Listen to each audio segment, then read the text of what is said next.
બા દોસ્તો, હવે આપણે પાઠને સમજીએ. જાનૈયાઓ જાનીવાસમાં આવ્યા ત્યારે સૌને ઊંટ મારવું પડે એવી આકરી તરસ લાગી હતી. છતાં પહેલું કામ પાણી પીવાનું ન કર્યું, પણ પાઘરણ ભર્યા હતા. એ ઓરડી પર જ હલ્લો લઈ ગયા. કારણ હતું, પોષ મહિનો હતો. રીંગણી બાળી નાખે એવા હિમ પડતા હતા.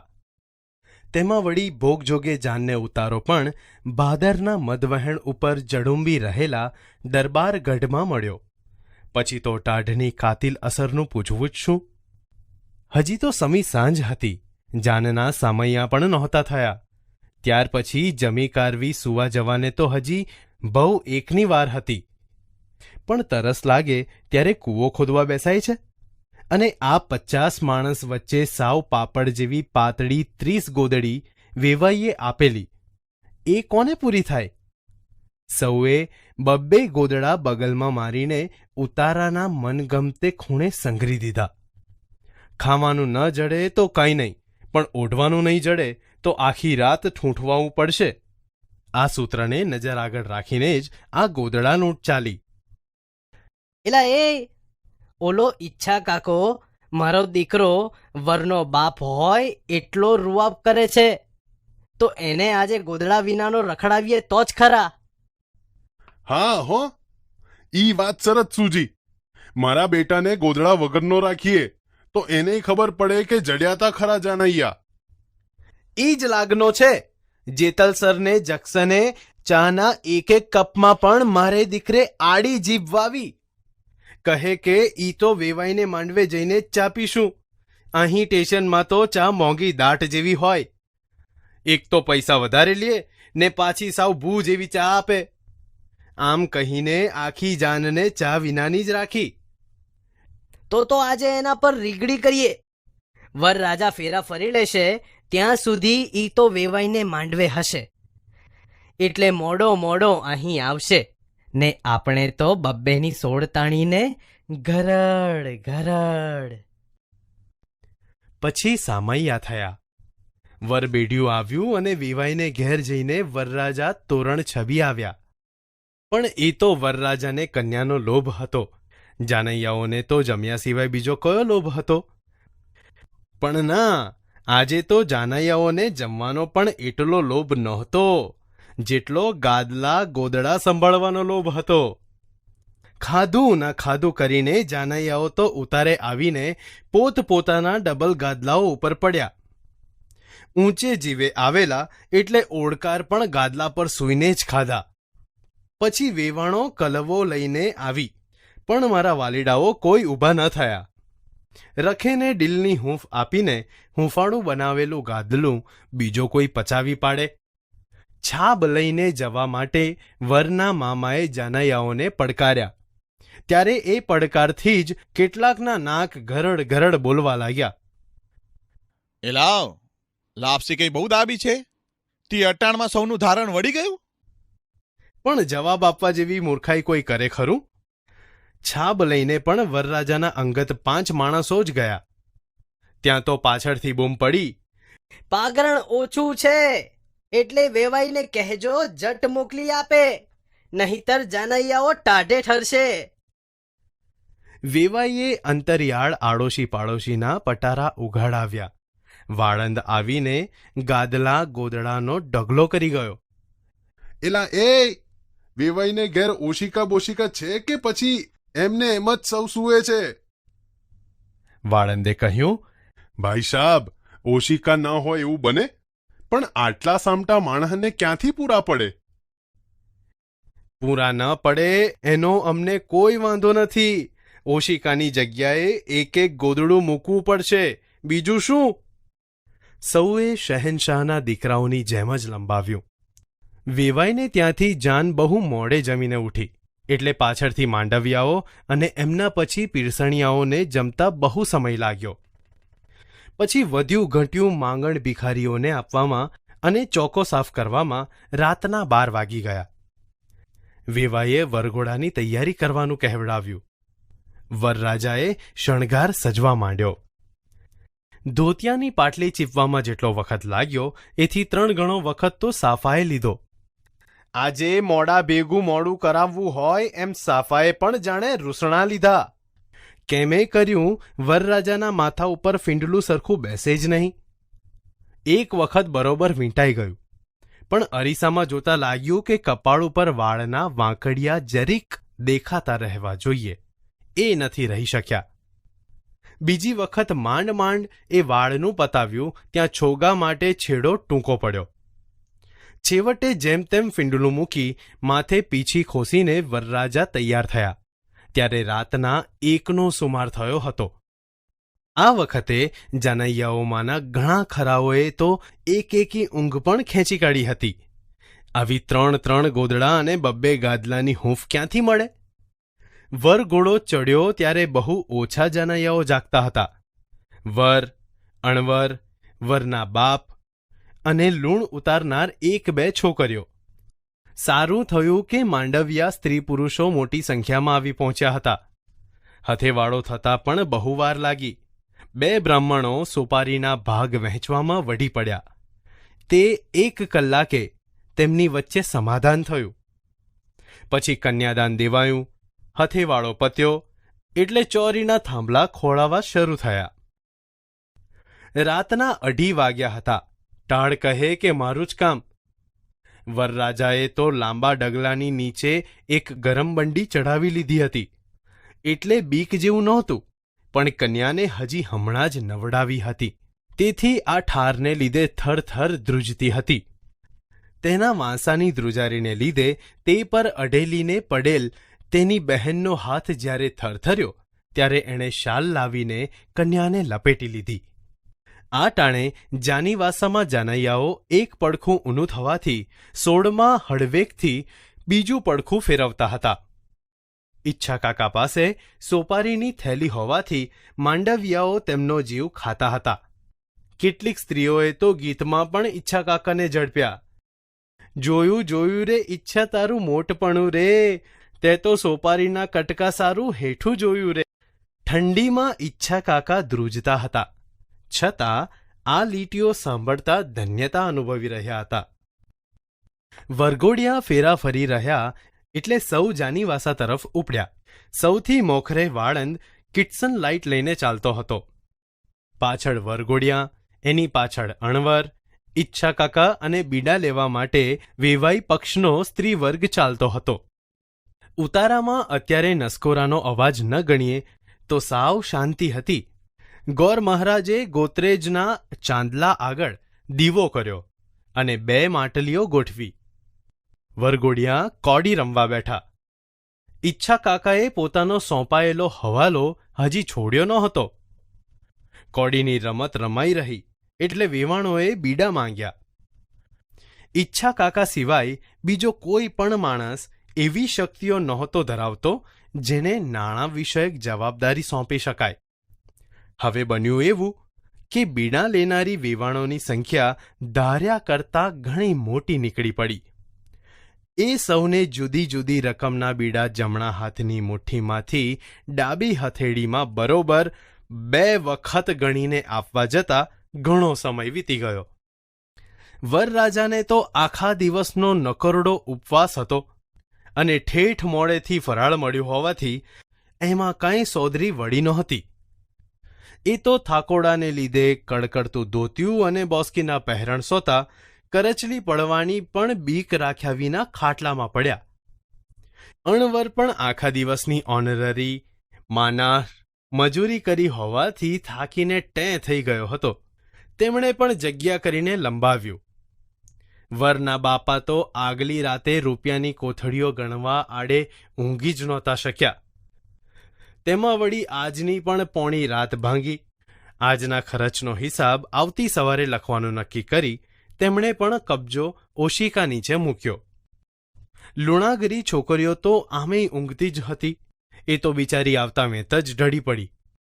ઈચ્છા કાકાને વેવાણોએ બીડા માટે બહુ રોકી રાખ્યા. રાતના 3 ટકોરે ઈચ્છા કાકા દાખલ થયા ત્યારે ઓરડામાં 300 કેન્ડલ પાવરની ફૂંફાડા નાખતી કિટસન લાઇટ સિવાય બીજું કોઈ જાગતું નહોતું. જાનૈયાઓ બધુંય પાગરણ વીણી ચૂણીને દબાવી સૂતા હતા અને અત્યારે કેવી મીઠી ઊંઘ માણી રહ્યા હતા. બેટમજીઓએ કરી છે ને કાંઈ? હવે પાંસડા વીંધી નાખે એવી ટાળમાં કરવું શું? સૂવાની તો ક્યાંય જગ્યા જ નહોતી. ડીલ પણ પાતળું નહોતું, નહીતર સાંકડે મોકળે પણ કોઈ 2 જણની વચ્ચે સમાસ કરી શકાત. પણ હવે ઊંઘ્યા વિના કાંઈ હાલ છે? ને સૂવાની જગ્યા તો ધારો કે કદાચ મળી હોત તો પણ ઉઠવાનું શું? નવાબજાદાઓએ ઓશીકે પણ ગોદડાં જ મૂક્યા છે. અને આવી મોડી રાતે પાગરણ લેવા વેવાઈને ત્યાં પણ કોણ જાય? વાળંદ પણ હમણાં જ વીંજણો લઈને માંડવે વહ્યો ગયો. પગલાંનો જ ફેર પડ્યો. ઈચ્છા કાકા મૂંઝાય અને એનો તોડ ન આવે એવું બને? ખાડની ચોકડી પાસે જે 2 જણ સૂતા હતા તેમની વચ્ચે સહેજ પોલાણ રહી જવા પામેલું એમાં હળવેક રહીને ઈચ્છા કાકાએ પડખાભેર ઉબળક જેવી સ્થિતિમાં લંબાવ્યું. પણ આમ જો આખી રાત પડ્યો રહું તો હાડકાના સાંધા જ રહી જાય ને એકથરા નડિયાવાળા ખપેડામાંથી સીધા વરસતા ઠારમાં ઠૂંટવાઈ જ જાઉં કે બીજું કાંઈ થાય? છેવટે ઈચ્છા કાકા એક તુક્કો અજમાવ્યો. પડખામાં જે જણ સૂતો હતો એના વાંસા ઉપરથી પહેરણ ઊંચું કરીને હળવેક રહીને ત્યાં કાકાએ પોતાની જીભ ફેરવી. પેલો ભડકીને જાગી ગયો. આંખમાં ભરેલી ઊંઘને કિટસન લાઇટનો ઉજાસ આંજી નાખતો હતો. પાછળ વાંસામાં કૂતરું જીભ ફેરવી ગયું હોય એમ ભીનું ભીનું લાગતું હતું. પણ કૂતરું તો અહીં અત્યારે ક્યાંથી આવે? ત્યારે કોઈ માણસે? કાં ઈચ્છા કાકા? ઈચ્છા કાકાએ ફરીથી એના પગની ઘૂંટી ઉપર જીભ ફેરવી. આ શું ઈચ્છા કાકા? શું થયું છે? ઈચ્છા કાકાના મોંમાંથી લાળ ચાલી જતી હોય એમ પેલો ઊંઘભરી આંખે પણ કડી શક્યો. શું થયું છે ઈચ્છા કાકા? ઈચ્છા કાકાને હેડકી ઉપડી હોય એમ તેઓ કરી રહ્યા હતા. તેમાં વચ્ચે વચ્ચે તેઓ ત્રુટક શબ્દો બોલ્યા.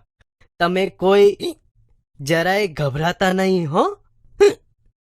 ઈ તો હું આજે સવારે ઓલ્યું કૂતરું સહેજ દાઢ બેસારી. તમે કોઈ જરાય બીજો માં. પેલાને સમજતા વાર ન લાગી કે ઈચ્છા કાકાને હડકાયું કૂતરું આવડ્યું છે ને લબરકી શરૂ થઈ છે. તુરત એણે ઊભા થઈને ગોળામાંથી પાણીનો કળશો ભર્યો અને જ્યાં જ્યાં ઈચ્છા કાકાએ જીભ ફેરવી હતી ત્યાં ત્યાં સાફ કરી નાખ્યું. પાડમાંનું ભગવાનનો કે બટકું ન ભર્યું, નહીતર ભેગા ભેગી મને લબરકી ને એમાંથી હળકવા જ થાત કે બીજું કાંઈ. હવે ઈચ્છા કાકાની પડખે સુવાય ખરું? ઉઠીને બટકું ભરી લે તો પછી એનો ટાંટ્યો વાઢવો મારે. પેલો ગભરામણમાં જ બહાર નીકળી ગયો. ત્યાં એક ફાટેલું બુંગણ પડ્યું હતું. તેના અડધા ભાગ પર લંબાવી બાકીનું અડધું માથે ઓઢી લીધું અને લબરકી ન થાય તો ઘેર જઈને શનિવારે હરમાનને નાળિયેર વધેરવાની બાધા લીધી. આજે ઈચ્છા કાકા ઉપર અડી કરવાના આશયથી અને એમની રીગડી થાય છે. એ જોવાની મજા માણવા સારું ઘણા ખરા જાનૈયાઓ ઊંઘ્યા જ નહોતા અને ગોદડામાં મોં સંતાડીને મૂંછમાં હસતા હતા. ઈચ્છા કાકાની હેડકીનો અવાજ સાંભળીને તેમના જમણે પડખે સૂતેલો બીજો પણ હળવેકથી ગોદડું ખસેડીને ઊભો થયો. ઈચ્છા કાકાએ કહ્યું, કાં એલા કિરપા, ઊભો કાં થયો? તું જરાય બીજેમાં હ? અને વાક્ય પૂરું કરતા તો તેમના પાન ખાધેલ મોંમાંથી લાળનો કોગળો નીકળી પડ્યો. કાકા, અહીં મારો સાળો ધામ બહુ થાય છે. હું બારો ઓસરીમાં જાઉં છું. કિરપો બહાર ગયો. બધાએ બહાર જઈને કાકાની લબરકી વિશે બીતા બીતા ઘૂસપૂસ કરવા માંડી. તેમનામાંના કોઈ અનુભવીએ કહ્યું કે હડકવામાં દર્દીને માથે ગોદડા નાખતા મેં જોયા છે ખરા. એને માથે ગમે તેવું કંઈક ભારે વજન નાખી રાખવું જોઈએ, એટલે ઊભો ન થઈ શકે ને બીજો કોઈને આભળે નહીં. સૌના પેટમાં ફળક ફળક થતું હતું. કે આપણે તો સવાર સુધી જાગતા જ બેસવું છે એટલે વાંધો નહીં, પણ ન કરે નારાયણને આ બીજા ઊંઘનારામાંથી કોકને ઈચ્છો કાકો દાઢ બેસાડી દઈએ તો રામ કહાણી જ થાય ને. તુરંત સૌએ પોતપોતાના ઓઢેલા અને એ સિવાય ઓશીકે પાંગતે મૂકેલા બધાએ ગોદડા વીણી ચૂણીને ઈચ્છા કાકાને ઓઢાડી દીધા અને બહાર ઓશરીમાં ભાદરની પાટમાં વીંજાતા હિમ જેવા સુસવાટામાં અને માથે ખપેડામાંથી વરસતા ઠારમાં ખોડચાની જેમ ઠૂંઠવાતા બેસી રહ્યા. ઈચ્છા કાકાને હૂંફ વળી એટલે તેમની હેડકી બેસી ગઈ. 2 દિવસના ઉજાગરા વેઠેલા ઈચ્છા કાકા તે દિવસે ઊંઘ્યા છે કાંઈ? બાળ દોસ્તો, હવે આપણે પાઠનું શ્રવણ કરીએ. જાનૈયાઓ જાનીવાસમાં આવ્યા ત્યારે સૌને ઊંટ મારવું પડે એવી આકરી તરસ લાગી હતી. છતાં પહેલું કામ પાણી પીવાનું ન કર્યું, પણ પાઘરણ ભર્યા હતા. એ ઓરડી પર જ હલ્લો લઈ ગયા. કારણ હતું, પોષ મહિનો હતો. રીંગણી બાળી નાખે એવા હિમ પડતા હતા. તેમાં વળી ભોગજોગે જાનને ઉતારો પણ ભાદરના મધવહેણ ઉપર જડુંબી રહેલા દરબારગઢમાં મળ્યો. પછી તો ટાઢની કાતિલ અસરનું પૂછવું જ શું? હજી તો સમી સાંજ હતી. જાનના સામૈયા પણ નહોતા થયા. ત્યાર પછી જમી કારવી સુવા જવાને તો હજી બહુ એકની વાર હતી, પણ તરસ લાગે ત્યારે કૂવો ખોદવા બેસાય છે. અને આ 50 માણસ વચ્ચે સાવ પાપડ જેવી પાતળી 30 ગોદડી વેવાઈએ આપેલી, એ કોને પૂરી થાય? સૌએ 2 ગોદડા બગલમાં મારીને ઉતારાના મનગમતે ખૂણે સંઘરી દીધા. ખાવાનું ન જડે તો કંઈ નહીં, પણ ઓઢવાનું નહીં જડે તો આખી રાત ઠૂંઠવાવું પડશે. આ સૂત્રને નજર આગળ રાખીને જ આ ગોદડા લૂંટ ચાલી. એલા એ ઓલો ઈચ્છા કાકો મારો દીકરો વરનો બાપ હોય એટલો રૂઆબ કરે છે, તો એને આજે ગોદડા વિનાનો રખડાવીએ તો જ ખરા. હા હો, ઈ વાત સરસ સૂજી. મારા બેટાને ગોદડા વગરનો રાખીએ તો એનેય ખબર પડે કે જડ્યાતા ખરા જાનૈયા. ઈ જ લાગનો છે જેતલસરને જક્સને ચાના એક કોપમાં પણ મારે દીકરે આડી જીભ વાવી કહે કે ઈ તો વેવાઈને માંડવે જઈને જ ચા પીશું. અહીં સ્ટેશનમાં તો ચા મોંઘી દાટ જેવી હોય. એક તો પૈસા વધારે લે ને પાછી સાવ ભૂ જેવી ચા આપે. આમ કહીને આખી જાનને ચા વિનાની જ રાખી. તો આજે એના પર રીગડી કરીએ. વરરાજા ફેરા ફરી લેશે ત્યાં સુધી ઈ તો વેવાઈને માંડવે હશે, એટલે મોડો અહીં આવશે ને આપણે તો 2ની સોડ તાણીને ઘરડ. પછી સામૈયા થયા. વરબેડિયું આવ્યું અને વેવાઈને ઘેર જઈને વરરાજા તોરણ છબી આવ્યા. પણ એ તો વરરાજાને કન્યાનો લોભ હતો. જાનૈયાઓને તો જમ્યા સિવાય બીજો કયો લોભ હતો? પણ ના, આજે તો જાનૈયાઓને જમવાનો પણ એટલો લોભ નહોતો જેટલો ગાદલા ગોદડા સંભાળવાનો લોભ હતો. ખાધું ના ખાધું કરીને જાનૈયાઓ તો ઉતારે આવીને પોતપોતાના ડબલ ગાદલાઓ ઉપર પડ્યા. ઊંચે જીવે આવેલા એટલે ઓડકાર પણ ગાદલા ઉપર સૂઈને જ ખાધા. પછી વેવાણો કલવો લઈને આવી, પણ મારા વાલીડાઓ કોઈ ઊભા ન થયા. રખેને ડીલની હૂંફ આપીને હૂંફાળું બનાવેલું ગાદલું બીજો કોઈ પચાવી પાડે? છાબ લઈને જવા માટે વરના મામાએ જાનૈયાઓને પડકાર્યા. ત્યારે એ પડકારથી જ કેટલાકના નાક ઘરડ બોલવા લાગ્યા. એલાવ, લાપસી કાંઈ બહુ દાબી છે? તી અટાણમાં સૌનું ઘારણ વળી ગયું. પણ જવાબ આપવા જેવી મૂર્ખાઈ કોઈ કરે ખરું? છાબ લઈને પણ વરરાજાના અંગત 5 માણસો જ ગયા. ત્યાં તો પાછળથી બૂમ પડી, પાગરણ ઓછું છે એટલે વેવાઈને કહેજો જટ મોકલી આપે, નહીતર જાનૈયાઓ ટાઢે ઠરશે. વેવાઈએ અંતરિયાળ આડોશી પાડોશીના પટારા ઉઘાડાવ્યા. વાળંદ આવીને ગાદલા ગોદડાનો ડગલો કરી ગયો. એલા એ વેવાઈને ઘેરે ઓશિકા બોશિકા છે કે પછી એમને એમ જ સૌ સૂવે છે? વાળંદે કહ્યું, ભાઈ સાબ, ઓશિકા ન હોય એવું બને, પણ આટલા સામટા માણસને ક્યાંથી પૂરા પડે? પૂરા ન પડે એનો અમને કોઈ વાંધો નથી.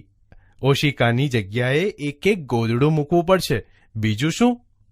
સૌએ શહેનશાહના દીકરાઓની જેમ જ લંબાવ્યું. વેવાઈને ત્યાંથી જાન બહુ મોડે જમીને ઉઠી, એટલે પાછળથી માંડવિયાઓ અને એમના પછી પીરસણિયાઓને જમતા બહુ સમય લાગ્યો. પછી વધ્યું ઘટ્યું માંગણ ભિખારીઓને આપવામાં અને ચોકો સાફ કરવામાં રાતના 12 વાગી ગયા. વેવાઈએ વરઘોડાની તૈયારી કરવાનું કહેવડાવ્યું. વરરાજાએ શણગાર સજવા માંડ્યો. ધોતિયાની પાટલી ચીપવામાં જેટલો વખત લાગ્યો એથી 3 ગણો વખત તો સાફાએ લીધો. આજે મોડા ભેગું મોડું કરાવવું હોય એમ સાફાએ પણ જાણે રૂસણા લીધા. કેમે કર્યું, વરરાજાના માથા ઉપર ફીંડલું સરખું બેસે જ નહીં. એક વખત બરોબર વીંટાઈ ગયું, પણ અરીસામાં જોતા લાગ્યું કે કપાળ ઉપર વાળના વાંકડિયા જરીક દેખાતા રહેવા જોઈએ, એ નથી રહી શક્યા. બીજી વખત માંડ માંડ એ વાળનું પતાવ્યું ત્યાં છોગા માટે છેડો ટૂંકો પડ્યો. છેવટે જેમ તેમ ફીંડલું મૂકી માથે પીછી ખોસીને વરરાજા તૈયાર થયા. ત્યારે રાતના 1નો સુમાર થયો હતો. આ વખતે જાનૈયાઓમાંના ઘણા ખરાઓએ તો એકી ઊંઘ પણ ખેંચી કાઢી હતી. આવી 3 ગોદડા અને 2 ગાદલાની હૂંફ ક્યાંથી મળે? વરઘોડો ચડ્યો ત્યારે બહુ ઓછા જાનૈયાઓ જાગતા હતા. વર, અણવર, વરના બાપ, ઈચ્છા કાકા અને લૂણ ઉતારનાર 1-2 છોકરીઓ. સારું થયું કે માંડવિયા સ્ત્રી પુરુષો મોટી સંખ્યામાં આવી પહોંચ્યા હતા. હથેવાળો થતાં પણ બહુ વાર લાગી. 2 બ્રાહ્મણો સોપારીના ભાગ વહેંચવામાં વઢી પડ્યા. તે 1 કલાકે તેમની વચ્ચે સમાધાન થયું. પછી કન્યાદાન દેવાયું. હથેવાળો પત્યો એટલે ચોરીના થાંભલા ખોળાવા શરૂ થયા. રાતના 2:30 વાગ્યા હતા. ટાળ કહે કે મારું જ કામ. વરરાજાએ તો લાંબા ડગલાની નીચે એક ગરમ બંડી ચઢાવી લીધી હતી, એટલે બીક જેવું નહોતું, પણ કન્યાને હજી હમણાં જ નવડાવી હતી. તેથી આ ઠારને લીધે થરથર ધ્રુજતી હતી. તેના વાંસાની ધ્રુજારીને લીધે તે પર અઢેલીને પડેલ તેની બહેનનો હાથ જ્યારે થરથર્યો ત્યારે એણે શાલ લાવીને કન્યાને લપેટી લીધી. આ ટાણે જાનીવાસામાં જાનૈયાઓ એક પડખું ઊનું થવાથી 16માં હળવેકથી બીજું પડખું ફેરવતા હતા. ઈચ્છા કાકા પાસે સોપારીની થેલી હોવાથી માંડવિયાઓ તેમનો જીવ ખાતા હતા. કેટલીક સ્ત્રીઓએ તો ગીતમાં પણ ઈચ્છા કાકાને ઝડપ્યા. જોયું રે ઈચ્છા તારું મોટપણું રે, તે તો સોપારીના કટકા સારું હેઠું જોયું રે. ઠંડીમાં ઈચ્છા કાકા ધ્રુજતા હતા, છતાં આ લીટીઓ સાંભળતા ધન્યતા અનુભવી રહ્યા. વરઘોડિયા ફેરા ફરી રહ્યા એટલે સૌ જાનીવાસા તરફ જવા ઉપડ્યા. સૌથી મોખરે વાળંદ કિટસન લાઇટ લઈને ચાલતો હતો. પાછળ વરઘોડિયા, એની પાછળ અણવર, ઈચ્છા કાકા અને બીડા લેવા માટે વેવાઈ પક્ષનો સ્ત્રી વર્ગ ચાલતો હતો. ઉતારામાં અત્યારે નસકોરાનો અવાજ ન ગણીએ તો સાવ શાંતિ હતી. ગોર મહારાજે ગોત્રેજના ચાંદલા આગળ દીવો કર્યો અને 2 માટલીઓ ગોઠવી. વરઘોડિયા કોડી રમવા. ઈચ્છા કાકાએ પોતાનો સોંપાયેલો હવાલો હજી છોડ્યો ન હતો. કોડીની રમત રમાઈ રહી એટલે વેવાણોએ બીડા માંગ્યા. ઈચ્છા કાકા સિવાય બીજો કોઈ પણ માણસ એવી શક્તિઓ નહોતો ધરાવતો જેને નાણાં વિષયક જવાબદારી સોંપી શકાય. હવે બન્યું એવું કે બીડા લેનારી વેવાણોની સંખ્યા ધાર્યા કરતાં ઘણી મોટી નીકળી પડી. એ સૌને જુદી જુદી રકમના બીડા જમણા હાથની મુઠ્ઠીમાંથી ડાબી હથેળીમાં બરોબર 2 વખત ગણીને આપવા જતા ઘણો સમય વીતી ગયો. વરરાજાને તો આખા દિવસનો નકરડો ઉપવાસ હતો અને ઠેઠ મોડેથી ફરાળ મળ્યું હોવાથી એમાં કાંઈ સોદરી વળી નહોતી. એ તો થાકોડાને લીધે કડકડતું ધોતિયું અને બોસ્કીના પહેરણ સોતા કરચલી પડવાની પણ બીક રાખ્યા વિના ખાટલામાં પડ્યા. અણવર પણ આખા દિવસની ઓનરરી માનાર મજૂરી કરી હોવાથી થાકીને ટેં થઈ ગયો હતો. તેમણે પણ જગ્યા કરીને લંબાવ્યું. વરના બાપા તો આગલી રાતે રૂપિયાની કોથળીઓ ગણવા આડે ઊંઘી જ નહોતા શક્યા. તેમાં વળી આજની પણ પોણી રાત ભાંગી. આજના ખર્ચનો હિસાબ આવતી સવારે લખવાનું નક્કી કરી તેમણે પણ કબજો ઓશિકા નીચે મૂક્યો. લુણાગરી છોકરીઓ તો આમેય ઊંઘતી જ હતી. એ તો બિચારી આવતા વેત જ ઢળી પડી. ઈચ્છા કાકાને વેવાણોએ બીડા માટે બહુ રોકી રાખ્યા. રાતના 3 ટકોરે ઈચ્છા કાકા દાખલ થયા. ત્યારે ઓરડામાં 300 કેન્ડલ પાવરની ફૂંફાડા નાખતી કિટસન લાઇટ સિવાય બીજું કોઈ જાગતું નહોતું. જાનૈયાઓ બધુંય પાગરણ વીણી ચૂણીને દબાવી સૂતા હતા અને અત્યારે કેવી મીઠી ઊંઘ માણી રહ્યા હતા. બેટમજીઓએ કરી છે ને કાંઈ? હવે પાંસડા વીંધી નાખે એવી ટાળમાં કરવું શું? સૂવાની તો ક્યાંય જગ્યા જ નહોતી. ડીલ પણ પાતળું નહોતું, નહીતર સાંકડે મોકળે પણ કોઈ 2 જણની વચ્ચે સમાસ કરી શકાત. પણ હવે ઊંઘ્યા વિના કંઈ હાલ છે ને? સૂવાની જગ્યા તો ધારો કે કદાચ મળી હોત તો પણ ઓઢવાનું શું? નવાબજાદાઓએ ઓશીકે પણ ગોદડાં જ મૂક્યા છે અને આવી મોડી રાતે પાગરણ લેવા વેવાઈને ત્યાં પણ કોણ જાય? વાળંદ પણ હમણાં જ વીંજણો લઈને માંડવે વહ્યો ગયો. પગલાંનો જ ફેર પડ્યો. ઈચ્છા કાકા મૂંઝાય અને એનો તોડ ન આવે એવું બને? ખાડની ચોકડી પાસે જે 2 જણ સૂતા હતા તેમની વચ્ચે સહેજ પોલાણ રહી જવા પામેલું એમાં હળવેક રહીને ઈચ્છા કાકાએ પડખાભેર ઉબળક જેવી સ્થિતિમાં લંબાવ્યું. પણ આમ જો આખી રાત પડ્યો રહું તો હાડકાના સાંધા જ રહી જાય ને એકથરા નડિયાવાળા ખપેડામાંથી સીધા વરસતા ઠારમાં ઠૂંટવાઈ જ જાઉં કે બીજું કાંઈ થાય? છેવટે ઈચ્છા કાકા એક તુક્કો અજમાવ્યો.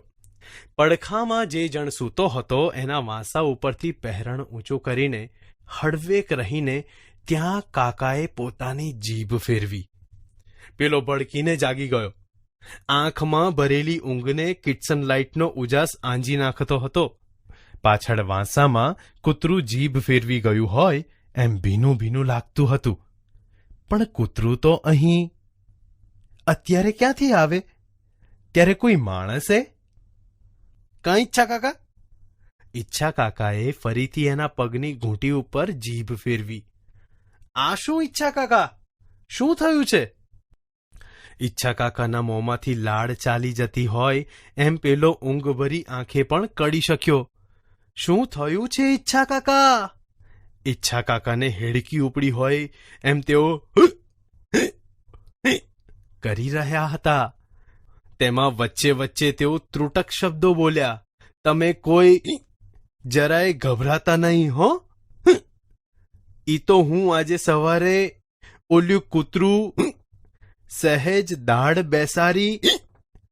તમે કોઈ જરાય બીજોમાં. પેલાને સમજતા વાર ન લાગી કે ઈચ્છા કાકાને હડકાયું કૂતરું આવડ્યું છે ને લબરકી શરૂ થઈ છે. તુરત એણે ઊભા થઈને ગોળામાંથી પાણીનો કળશો ભર્યો અને જ્યાં જ્યાં ઈચ્છા કાકાએ જીભ ફેરવી હતી ત્યાં ત્યાં સાફ કરી નાખ્યું. પાડમાંનું ભગવાનનો કે બટકું ન ભર્યું, નહીતર ભેગા ભેગી મને લબરકી ને એમાંથી હળકવા જ થાત કે બીજું કાંઈ. હવે ઈચ્છા કાકાની પડખે સુવાય ખરું? ઉઠીને બટકું ભરી લે તો પછી એનો ટાંટિયો વાઢવો મારે. પેલો ગભરામણમાં જ બહાર નીકળી ગયો. ત્યાં એક ફાટેલું બુંગણ પડ્યું હતું.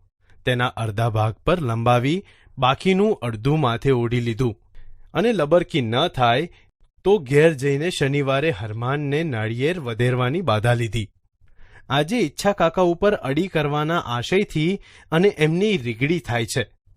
એ જોવાની મજા માણવા સારું ઘણા ખરા જાનૈયાઓ ઊંઘ્યા જ નહોતા અને ગોદડામાં મોં સંતાડીને મૂંછમાં હસતા હતા. ઈચ્છા કાકાની હેડકીનો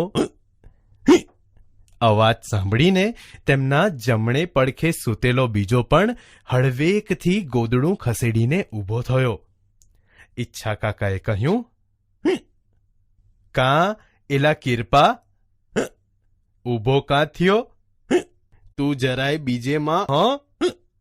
અને વાક્ય પૂરું કરતા તો તેમના પાન ખાધેલ મોંમાંથી લાળનો કોગળો નીકળી પડ્યો. કિરપો કહે, કાકા અહીં મારો સાળો ધામ બહુ થાય છે. હું બારો ઓસરીમાં જાઉં છું. કિરપો બહાર ગયો. બધાએ બહાર જઈને કાકાની લબરકી વિશે બીતા બીતા ઘૂસપૂસ કરવા માંડી. તેમનામાંના કોઈ અનુભવીએ કહ્યું કે હડકવામાં દર્દીને માથે ગોદડા નાખતા મેં જોયા છે ખરા. એને માથે ગમે તેવું કંઈક ભારે વજન નાખી રાખવું જોઈએ, એટલે ઊભો ન થઈ શકે ને બીજો કોઈને આભળે નહીં. સૌના પેટમાં ફડક ફડક થતું હતું કે આપણે તો સવાર સુધી જાગતા જ બેસવું છે, એટલે વાંધો નહીં, પણ ન કરે નારાયણને આ બીજા ઊંઘનારામાંથી કોકને ઈચ્છો કાકો દાઢ બેસાડી દઈએ તો રામ કહાણી જ થાય ને. તુરંત સૌએ પોતપોતાના ઓઢેલા અને એ સિવાય ઓશીકે પાંગતે મૂકેલા બધાએ ગોદડા વીણી ચૂણીને ઈચ્છા કાકાને ઓઢાડી દીધા અને બહાર ઓશરીમાં ભાદરની પાટમાં વીંજાતા હિમ જેવા સુસવાટામાં અને માથે ખપેડામાંથી વરસતા ઠારમાં ખોડચાની જેમ ઠૂઠવાતા બેસી રહ્યા. ઈચ્છા કાકાને હૂંફ વળી એટલે તેમની હેડકી બેસી ગઈ. 2 દિવસના ઉજાગરા વેઠેલા ઈચ્છા કાકા તે દિવસે ઊંઘ્યા છે કાંઈ? પૂરક વાંચન પાઠ 1 ઈચ્છા કાકા.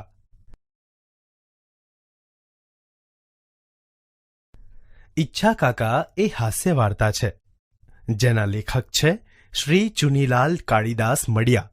તેમનો જન્મ ઈસવીસન 1922માં રાજકોટ જિલ્લામાં આવેલા ધોરાજી ગામમાં થયો હતો. તેમનું મૃત્યુ ઈસવીસન 1968માં થયું હતું. તેઓ નવલકથાકાર, નવલિકાકાર, નાટ્યકાર, વિવેચક અને કવિ તરીકે જાણીતા હતા. તેમણે વ્યાજનો વારસ વગેરે જેવી નવલકથાઓ, ગુગવતા પૂર, શરણાઈના સૂર, અંતઃસ્ત્રોતા વગેરે જેવા વાર્તા સંગ્રહો, રંગદા, શૂન્યશેષ, રામલો રોબિનહુડ વગેરે જેવા એકાંકી અને ત્રિઅંકી નાટ્ય સંગ્રહો આપ્યા છે. તેમની સાહિત્ય સેવાને કારણે તેઓ 1957માં રણજીત રામ સુવર્ણચંદ્રક તથા રંગદા નાટ્ય સંગ્રહ માટે 1947માં ને 1951માં નર્મદ સુવર્ણચંદ્રક જેવા પુરસ્કારોથી તેઓ સાહિત્ય જગતમાં સન્માનિત થયા છે. બાળ દોસ્તો, ઈચ્છા કાકા એ વાર્તામાં લેખકે ઈચ્છા કાકાનું પાત્ર કેન્દ્ર સ્થાને મૂકીને યુવાન હૈયાની ધીંગામસ્તી અને ઠઠ્ઠા મશ્કરીનું સુંદર શબ્દ ચિત્રનું વર્ણન કર્યું છે, જેનાથી આ વાર્તા સળંગ રસપ્રદ બની રહે છે.